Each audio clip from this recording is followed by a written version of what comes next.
Assalamualaikum warahmatullahi wabarakatuh. Kami dari kelompok 13 yang beranggotakan saya Ibnu Adi Purnama dan rekan saya Usnul Lamsah. Kami akan membahas mengenai globalisasi, baik itu dari pengertian, faktor, dan juga dampaknya, baik dampak positif serta dampak negatif. Untuk lebih lengkapnya, mari kita simak video berikut ini.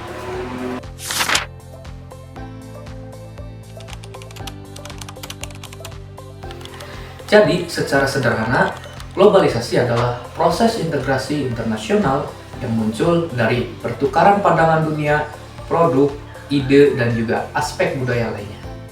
Nah, adapun beberapa ciri khas yang menandai era globalisasi diantaranya. Yang pertama, yakni peningkatan interaksi dan saling ketergantungan antar negara.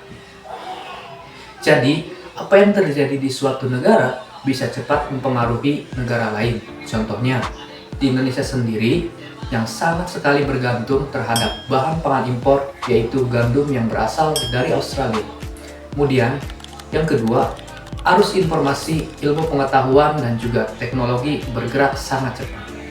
Adapun bukti nyatanya adalah internet dan juga media sosial yang saat ini sangatlah cepat mendapatkan informasi dari berbagai penjuru dunia. Ketiga, terjadinya integrasi ekonomi di dunia, di mana pasar dan juga produksi itu saling terhubung satu sama lain. Kemudian yang keempat, batasan budaya semakin tipis. Nah, di zaman sekarang kita tentunya bisa menikmati musik ataupun makanan-makanan dari berbagai penjuru dunia tanpa harus berkunjung ke negara tersebut.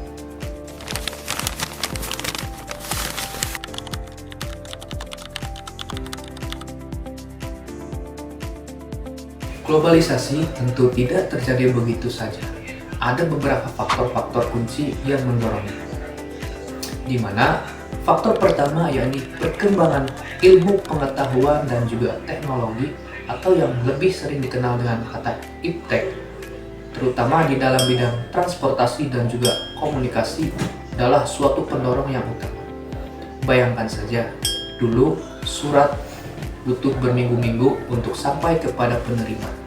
Tetapi di era sekarang cukup via email dan juga aplikasi seperti WhatsApp, pesan instan bisa sampai dalam hitungan detik. Kemudian yang kedua ialah liberalisasi perdagangan internasional, mana hal ini mempermudah barang dan juga jasa bergerak antar negara, serta dengan adanya kesepakatan dagang internasional tentunya turut mempercepat globalisasi tersendiri. Kemudian, faktor yang ketiga adalah kerjasama antar negara melalui organisasi-organisasi dunia. Kegiatan ini juga berperan penting menciptakan aturan yang seragam sehingga dapat memfasilitasi interaksi global. Dan yang terakhir tentunya adalah tuntutan kebutuhan hidup masyarakat yang semakin beragam. Nah, hal ini juga tentu saja memicu munculnya berbagai inovasi produk dari negara-negara lain dan juga akan terjadi suatu pertukaran global, sehingga terjadilah yang namanya globalisasi. Nah, setelah teman-teman menyimak penjelasan dari rekan saya mengenai pengertian, ciri, dan juga faktor pendorong adanya globalisasi, di sini saya akan melanjutkan pembahasan mengenai manfaat globalisasi dan juga dampak negatif dari globalisasi. Globalisasi ternyata juga membawa banyak manfaat loh. Apa saja sih manfaatnya? Jadi yang pertama adalah meningkatnya efisiensi di berbagai sektor. Nah, dengan semakin pesatnya perkembangan teknologi yang canggih ini, tentu dapat mempercepat proses pekerjaan. Yang kedua, akses informasi dan ilmu pengetahuan menjadi sangat mudah. Kalian bisa belajar apa saja dari sumber di seluruh dunia. Yang ketiga, secara ekonomi itu sendiri, globalisasi dapat meningkatkan kesejahteraan melalui investasi asing dan juga terbukanya pasar ekspor. Yang keempat ataupun yang terakhir, kita bisa mengambil nilai positif seperti kedisiplinan dan juga profesionalisme dari budaya lain, serta memperkenalkan budaya lokal ke seluruh dunia. Namun, kita juga perlu waspada terhadap sisi negatif dari globalisasi, di mana globalisasi dapat berpengaruh terhadap beberapa sektor, Yang pertama, kesenjangan sosial dan juga ekonomi bisa melebar. Jadi dengan adanya globalisasi, negara maju bisa saja semakin diuntungkan. Sementara itu, negara berkembang kemungkinan akan tertinggal. Nah, yang kedua, budaya lokal terancam luntur dan bisa saja digantikan oleh budaya global yang dominan, di mana peristiwa ini ataupun fenomena ini sering disebut dengan cultural homogenism.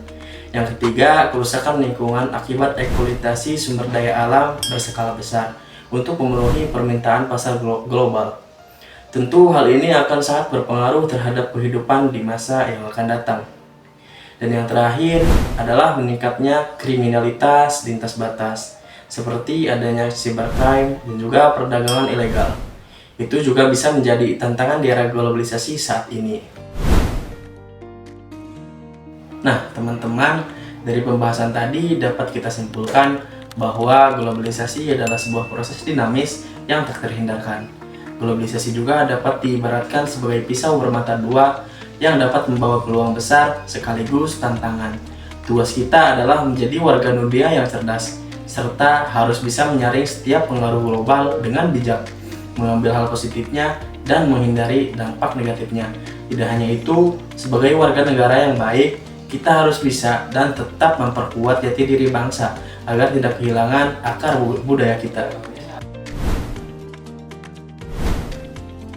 Terima kasih sudah menyimak dan jangan lupa terus belajar ya, agar menjadi generasi yang siap menghadapi era globalisasi.